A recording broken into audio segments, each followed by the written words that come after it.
amigos do Semente da Manhã, tudo bem com vocês? Estamos de retorno para mais um vídeo de estudo da obra Brasil, Coração do Mundo, Pátria do Evangelho, nosso livrinho super especial, mais uma vez na companhia da nossa amiga Milana, da Amo Livro Espírita. Seja bem-vinda mais uma vez, Mila. Que bom, gente, ficar mais um pouquinho aqui com vocês. A gente está adorando aqui falar do livro. Estamos aqui batendo altos papos, vocês nem sabem nos bastidores, mas vamos lá. Agora nós vamos falar do capítulo 9. E esse capítulo, ele chega a ser uma continuidade do raciocínio do 8, né, Mila? É bem interessante. Nós vamos ter agora um outro cenário que já não é tanto o Brasil, é Portugal. Quem está em crise agora é Portugal.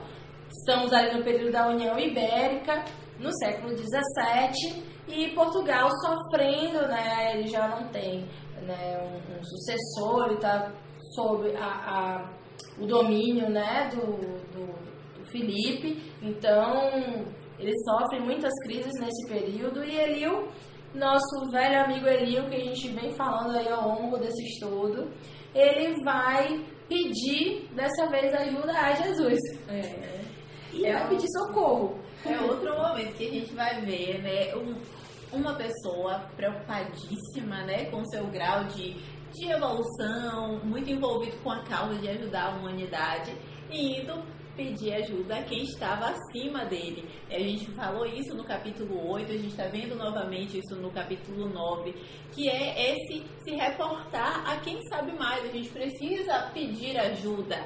E o Eliú vai conversar com Jesus, porque de fato a situação em Portugal estava muito triste.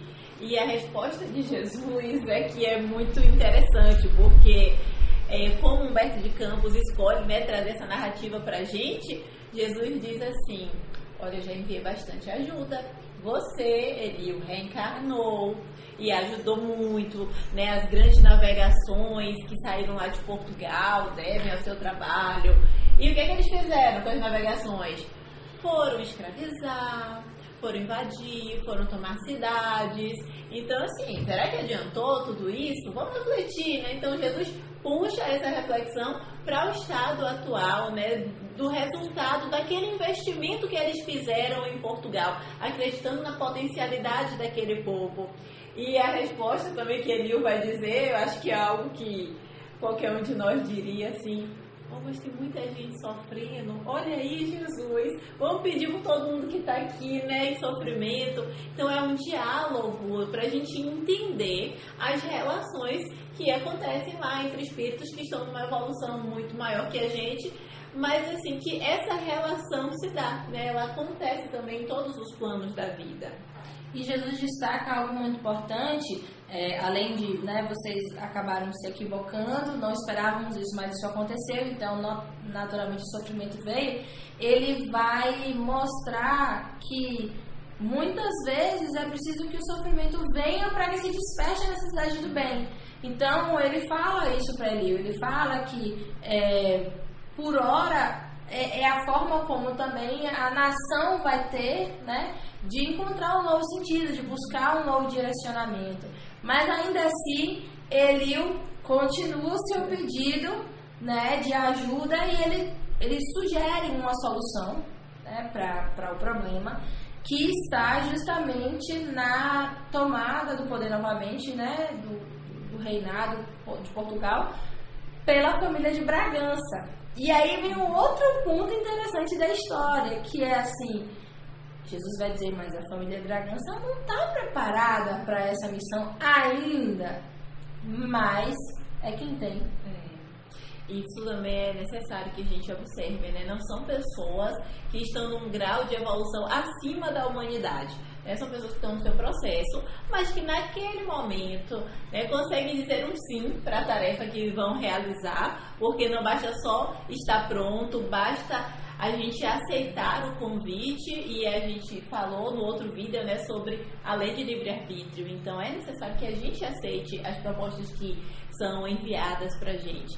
Então eles vão ser convidados, e mesmo não sendo espíritos tão evoluídos assim, mesmo Jesus já prevendo que eles iriam fazer umas besteiras, são eles que assumem, né? Então eles, naquela situação econômica, era a família que tinha mais dinheiro, né, naquele momento em Portugal, e eles tinham condições de assumir aquela tarefa. Eu acho bacana que o Elio, ele traz uma proposta tanto política, econômica ali, né, para a resolução daquela questão da situação de Portugal, mas ele também vai pensar no desenvolvimento do pensamento religioso, da espiritualidade. Então ele traz assim, olha, a gente tem essa solução aqui para Portugal, mas a gente precisa desenvolver o pensamento cristão lá no Brasil. Então a gente precisa se unir, né? A gente vai fazer um trabalhinho junto com Ismael e continuar vendo quem é que pode colaborar lá. Então é um pensamento conjunto, né? É um pensamento que tem que englobar todas as esferas da humanidade. Exatamente. E aí é justamente nesse cenário que vai surgir o Antônio Vieira como esse elemento de trazer renovação do pensamento, né? Que ele fala que ele foi um instrumento para a divulgação das verdades através da sua própria mediunidade. E é uma coisa engraçada de falar, né? Estamos falando de padre Antônio Vieira e estamos falando de mediunidade, mas isso também é interessante porque a gente destaca algo que a gente já sabe, é recorrente das falas de estudo da mediunidade, que a mediunidade, ela não é exclusiva do espiritismo, né? Ela está na humanidade, ela está nas pessoas. Né? E a mediunidade, ela também não se apresenta somente como uma psicofonia, como uma manifestação mediúnica ostensiva e que o outro consegue perceber que aquela comunicação vem da espiritualidade. Mas, no caso do Antônio Vieira, né, ele usa o termo assim, era um instrumento mediúnico, né, era uma pessoa que conseguia sintonizar com a espiritualidade superior e através do seu discurso e colocando essas sementinhas. Então, é uma pessoa que também, né, dessa mesma forma, aceita trabalhar e vem. Estava lá na corte portuguesa, podia ter ficado lá com o Dom João, que gostava muito dele, mas ele decide vir para Portugal. Vamos visualizar o que é isso. Vir para o Brasil. Vir para o Brasil. Isso. Dom João não queria que ele ficasse lá, porque não quer, né? Um espírito, uma figura, né, que está ali semeando bem, né? Quem não quer por perto? Mas ele vem para o Brasil, e ele vem agregar no Brasil, né?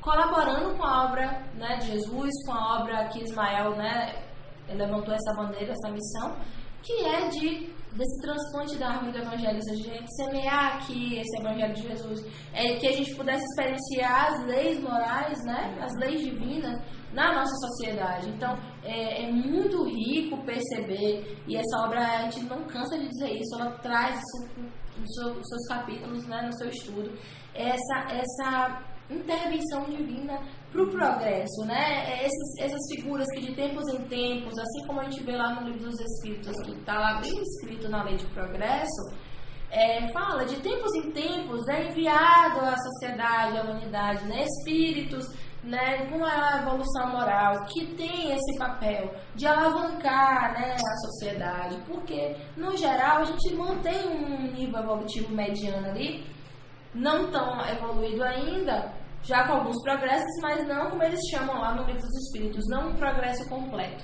Então, para que a gente um dia chegue lá, nós vamos precisando desses auxílios, né, dessas intervenções positivas. Então, temos os nossos anjos guardiões que nos inspiram, temos os guias espirituais dos países, né, temos Jesus como grande governador do orbe, que tem todo esse objetivo de nos ajudar a evoluir enquanto humanidade, né? De fazer com que o progresso realmente se dê, mesmo que ele seja lento e progressivo, mas ele vai se dar e ele vai alcançar todos, né? Então, quando a gente vê espíritos, Jesus, né, falando com Elio também é um espírito super evoluído. A gente não pode deixar aqui de retomar uma coisa que a gente disse lá no início, né? Quem é Elio? Elio é um espírito super evoluído, um grande colaborador na difusão do judaísmo, uma referência para o mundo judaico, né? O avô de Gamaliel, aquele que fez uma das primeiras escolas de estudo bíblico, né, do Antigo Testamento para aquele povo. Ele tem uma relevância enorme no mundo judaico, né? E ele como diz lá na sua narrativa, ele era o sociólogo de Jesus na Terra, entendeu? Aquele que buscava compreender as dificuldades humanas e auxiliar no progresso. Então, quando ele decide reencarnar como infante de Sagres, no sentido de fazer, como Mila falou, né, a promover a expansão marítima, que só se deu de verdade depois da sua desencarnação, mas que ele continuou influenciando, né, do plano espiritual, a gente está falando de mediunidade, essas inspirações, né, que esses grandes personagens da história teve, nós também temos no nosso dia a dia, que vão ajudando a gente a seguir por determinados caminhos. É claro que temos o livre-arbítrio de escutar ou de não escutar, né? E dentro da história das humanidades, a gente vê lá no A Caminho da Luz, tem uma descrição muito grande desse auxílio da espiritualidade no avançado desenvolvimento dos povos em geral. E aqui a gente tem, mais especificamente, esse direcionamento, né, dessa assistência espiritual no Brasil, que é muito lindo. É interessante também, quando ele vai finalizando esse capítulo, que o Jesus, nessa conversa com Elio, eles dizem assim que os tratados comerciais, né, são instrumentos necessários porque precisavam tomar decisões, direcionamentos, e esses tratados que são econômicos, políticos, às vezes dão solução para o encaminhamento que os países, que os territórios precisam ter, já que a gente não consegue, através do pensamento fraterno, do amor, das escolhas, onde a gente pensa no outro, onde a gente coloca a causa acima de nós mesmos, né? Então, às vezes a gente se espanta com certas situações, né, das relações entre os países e acha que isso tudo está acontecendo assim, ao léu, sem ninguém coordenar. E, na verdade, existem pessoas, né, que estão lá no mundo espiritual influenciando algumas tomadas de decisões, evitando algumas outras, tentando amenizar coisas inevitáveis, porque nós, no nosso processo de evolução, a gente vai realmente tomar decisões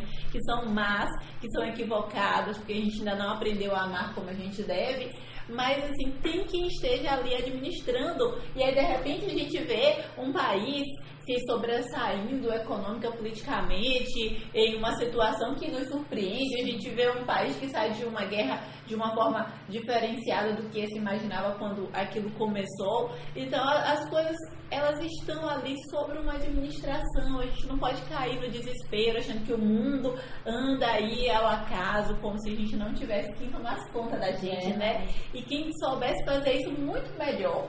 De fato, a gente tem que lutar para que as coisas sejam boas, que os direitos, né, sejam resguardados, mas a gente não pode se achar sozinho e também não achar que a gente tem a solução para tudo, né? Tem pessoas que estão lá administrando, junto com Jesus, essas decisões importantes que são tomadas no mundo.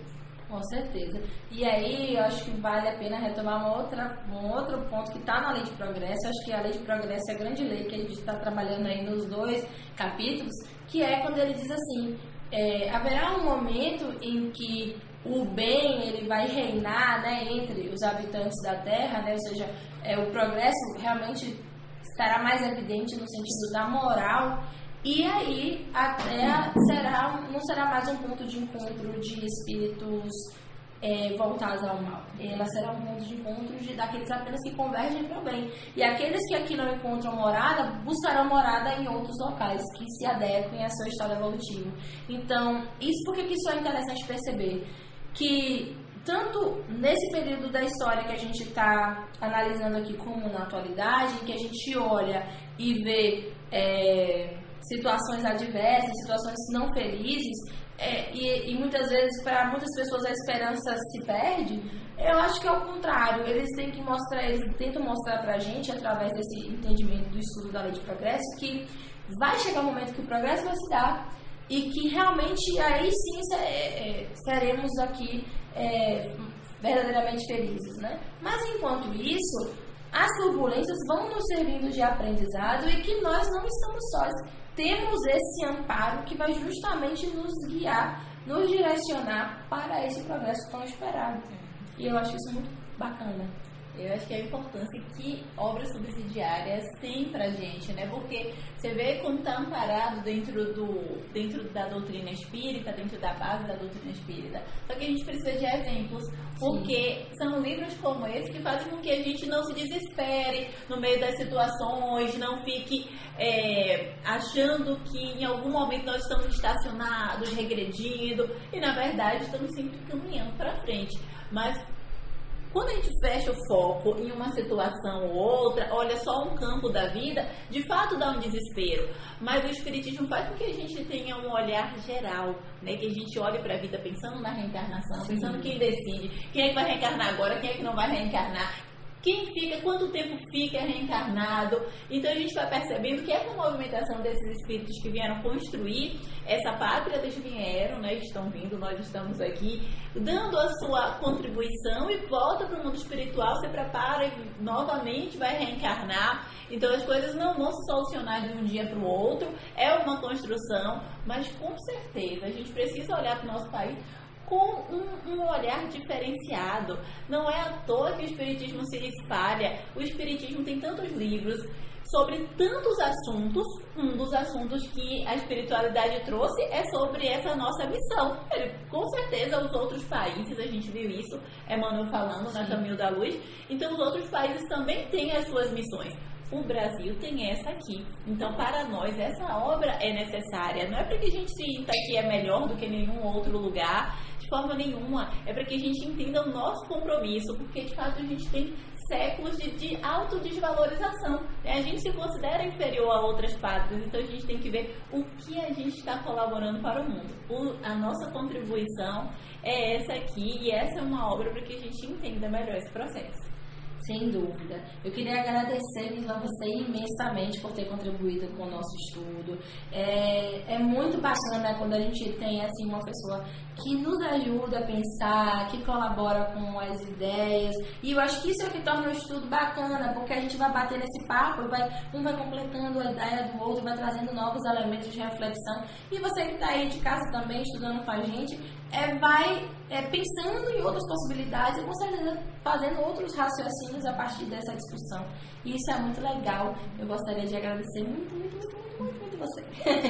Obrigada, minha querida. Eu realmente estou super feliz. A gente está começando o ano assim, trabalhando, né? Divulgando através do YouTube. A gente sabe que o YouTube é muito importante na divulgação da doutrina espírita, porque a gente precisa que assim, todo mundo entenda necessário, e como é necessário a gente divulgar os materiais pelo YouTube, porque tem gente que não pode sair de casa por diversos motivos, porque mora em lugares distantes de centros, porque tem alguma dificuldade de locomoção, porque já tem uma idade muito avançada.